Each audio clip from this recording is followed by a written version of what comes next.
Episode की शुरुआत में हम देखते हैं कि एक आदमी जिसका नाम नील कैफरी है, जो एक बहुत शातिर दिमाग का कॉन आर्टिस्ट जेल में अपनी दाढ़ी सेव करता है और फिर जेल के ऑफिसर का यूनिफॉर्म पहनकर वहाँ से बहुत कॉन्फिडेंस के साथ बाहर निकलता है। वो एक फेक कार्ड का यूज करके जेल के कॉरिडोर को एक्सेस करता है। किसी को भी पता नहीं चलता कि वो एक कैदी है और यहाँ सबकी नजरों के सामने से भाग रहा है। वो काफी चालाकी से बाहर निकल आता है और फिर बाहर से एक कार की चोरी करता है और वहाँ से निकल जाता है। वो एयरपोर्ट के पास जाकर वहाँ के काम करने वालों के जैसी एक शर्ट लेता है और पार्किंग में जाकर एक अमीर आदमी की कार को पार्क करने के बहाने से ले जाता है। अब दूसरे सीन में हम देखते हैं कि FBI के कुछ लोग एक सेफ को खोलने की कोशिश करते हैं, लेकिन उस चक्कर में वो सेफ रॉन्ग कोड कॉम्बिनेशन डालने की वजह से ब्लास्ट हो जाता है। तो उनका बॉस, जिसका नाम है पीटर बर्ग, जो एक बहुत ही होशियार और ईमानदार FBI ऑफिसर है, सब पे काफी गुस्सा होता है। तब वहाँ एक लेडी ऑफिसर आती है जिसका नाम डायना है। वो उसे कहती है नील जेल से भाग गया है। उसे कहती है कि US मार्शल्स चाहते हैं कि आप उसे पकड़ने में उनकी मदद करें, क्योंकि आपने उसे पहले भी पकड़ा हुआ है। आगे सीन में वो US मार्शल की ऑफिस में जाता है। वहाँ वो चीफ से मिलता है। वो उसे केस की डिटेल बताते हैं। अब वहाँ से वो नील के सेल में जाता है। वहाँ पीटर कहता है नील की सजा को पूरा होने में सिर्फ 4 महीने बाकी थे, फिर भी वो क्यों भागा। पीटर उसकी सेल में सब चीजों को ध्यान से देखता है। वो कहता है नील हमेशा क्लीन शेव ही रहता था, उसने अपनी बियर्ड बड़ी क्यों की थी। वो CCTV फुटेज में देखता है कि लास्ट में उसे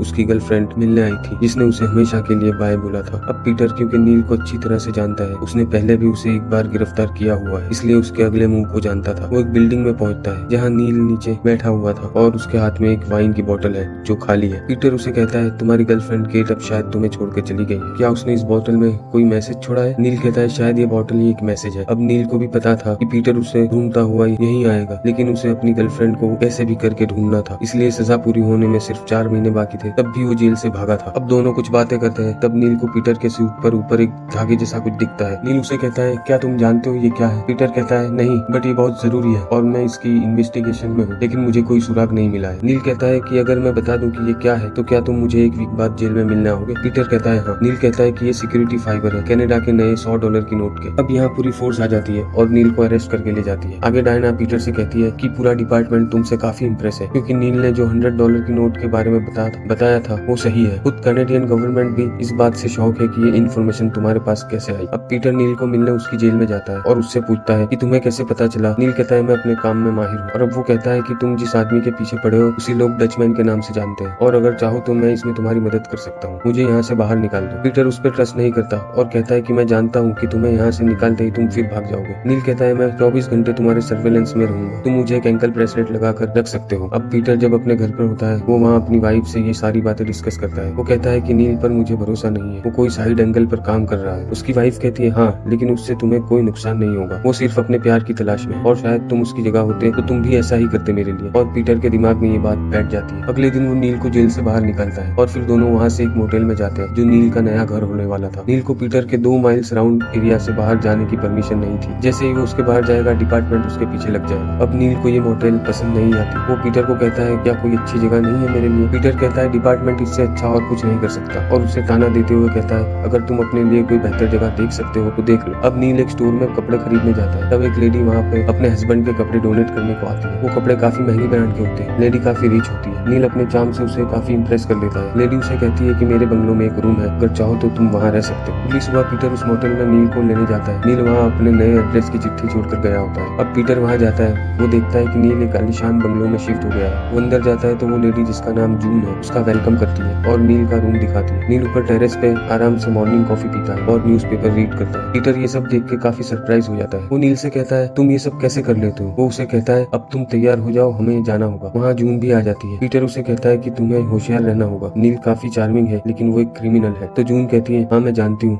मेरे लेट हस्बैंड भी वही थे। पीटर और भी शॉक हो जाता है। नील पीटर को चिढ़ाने के लिए महंगा वाला सूट पहन के आता है। पीटर कहता है तुम कार्टून जैसे लग रहे हो। अब यहाँ से वो एयरपोर्ट पर जाते हैं जहाँ पीटर वहाँ नील को डायना से मिलवाता है। उन्होंने एक आदमी को बहुत सारी स्पेशल एडिशन कॉमिक बुक के साथ डिटेन किया हुआ है। वो इन बुक्स को देखते हैं। वो टोटल 600 बुक्स होती है। उन्हें समझ नहीं आता कि इतनी सारी बुक्स ले जाने के पीछे क्या बात हो सकती है। पीटर उस आदमी से बात करने जाता है लेकिन वो उससे कुछ नहीं बताता और तभी वहाँ पर उस आदमी का वकील आ जाता है। वो पीटर से कहता है कि तुम मेरे क्लाइंट से कुछ भी जबरदस्ती नहीं कर सकते। पीटर को वहाँ से जाना पड़ता है। वो बाहर आता है। डायना कहती है कि नील ने सही कहा था, इन बुक्स की कुछ खास वैल्यू नहीं है, इसे आसानी से ईबे से खरीदा जा सकता है। पीटर एक पुलिस ऑफिसर को कहता है कि मेरी परमिशन के बिना उसे लॉयर को फोन करने की परमिशन क्यों दी। पुलिस वाला कहता है उसने उसने किसी को फोन नहीं किया। तब वो लोग उस आदमी के पास भागते हैं, लेकिन तब तक वो आदमी जो लॉयर बन के आया था उसे मार कर चला जाता है। अब पीटर और नील सारी बुक्स को देखते हैं, लेकिन उन्हें कुछ समझ नहीं आता। अभी नील कहता है कि डचमैन को इन बुक्स का जो कवर पेपर है उसकी जरूरत है, ना कि इन बुक्स की, क्योंकि इस पेपर की साइज और पुराने बॉन्ड की साइज और पेपर सेम है। अब उस आदमी के पर्स में एक म्यूजियम की टिकट थी। ये लोग उस म्यूजियम में जाते हैं, वहाँ स्पेन के पुराने $100 के बॉन्ड को देखते हैं और फिर ये बात कंफर्म हो जाती है डचमैन उस बॉन्ड की डुप्लीकेट प्रिंट बनाने वाला है। आगे वो लोग डिस्कस करते हैं कि डचमैन अगर इन बॉन्ड्स की फॉर्जरी करता है तो इसका एस्टिमेट अमाउंट 150 मिलियन के आसपास हो सकती है। नील अपने घर जाता है, तब उसका पुराना साथी मोजी वहाँ बैठा होता है। नील उसे कहता है कि तुम्हें गेट की तलाश जारी रखनी होगी और फिर उसे वो एक नकली बॉन्ड दिखाता है और कहता है कि तुम पता लगाओ कि इसे किसने बनाया है। लेकिन तब उसे कुछ याद आता है और वो अगली सुबह पीटर के घर जाता है। वो पीटर की वाइफ एलिजाबेथ से काफी फ्रेंडली हो जाता है। पीटर ये सब देख के हल्का सा गुस्सा होता है कि कैसे नील अपने चार्म से सबका दिल जीत लेता है। अब नील उसे बताता है कि ये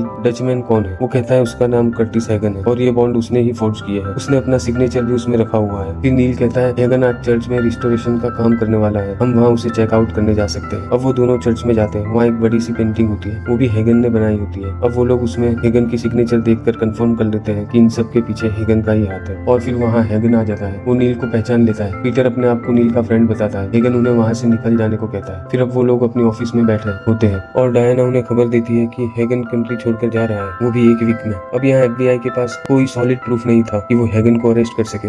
अब जब नील रात में घर जाता है तो वहाँ उसका फ्रेंड मौजी पहले से होता है। नील उसे कहता है कि हैगन के बारे में कुछ करना होगा और फिर वो उसे कहता है और फिर वो उसे केट के बारे में पूछता है। तब मौजी उसे केट की फोटो दिखाता है और कहता है कि ये 4 दिन पहले एक ATM के पास से ली हुई है। अब नील अगली सुबह पीटर से मिलता है और वो फोटो उसे दिखाकर कहता है कि मेरी हेल्प करो। पीटर उसे मना कर देता है और कहता है कि तुम्हें केट को ढूंढना बंद करना होगा। वो आगे बढ़ते हैं। नील को मौजी दिखता है तो पीटर से एक सिगरेट पीने के बहाने वो मौजी के पास जाता है और मौजी उसे एक सिगरेट देता है और फिर वो वहाँ से निकल जाते हैं। नील देखता है कि सिगरेट में हैगन के वेयर हाउस का एड्रेस है जहाँ वो डुप्लीकेट बॉन्ड प्रिंट करने जा रहा है। वो पीटर के पास आता है और उसे बताता है।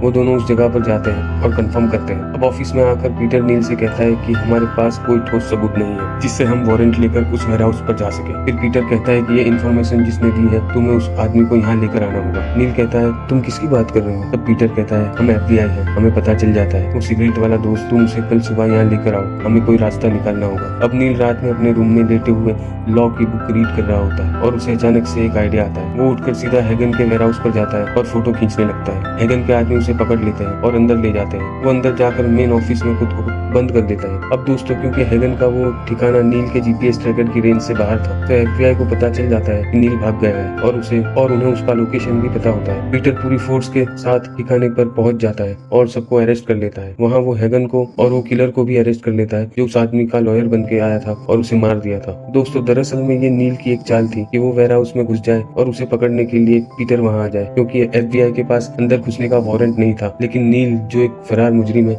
उसे पकड़ने के लिए वो उस प्रेमाइसिस में घुस सकते हैं और इस तरह वो अपने इस केस को क्लोज करते हैं। अब यहाँ पीटर भी नील के इस काम से बहुत खुश हो जाता है। यहाँ इन दोनों में पुलिस और मुजरिम के अलावा एक दोस्ती वाला भी एंगल दिखने को मिलता है। अगली मॉर्निंग में नील अपने घर की छत पर ब्रेकफास्ट ले रहा होता है। तब पीटर वहाँ आता है। वो नील को FBI का ID कार्ड देता है। वो कहता है कि डिपार्टमेंट तुम्हारे इस काम से काफी खुश है और तुम्हें ऑफिशियली एज ए कंसल्टेंट बनाता है अगले 4 साल के लिए, और फिर वो वहाँ से निकल जाता है। अब लास्ट में नील केट का वो फोटो देखता है और यहाँ इस सीरीज का पायलट एपिसोड एंड हो जाता है। दोस्तों ये एक बहुत ही शानदार वेब सीरीज है। अगर आपका प्यार बना रहा तो मैं हर एक एपिसोड को एक्सप्लेन करता रहूंगा। बस आप लाइक एंड सब्सक्राइब करते रहे। मिलते हैं अगले एपिसोड में।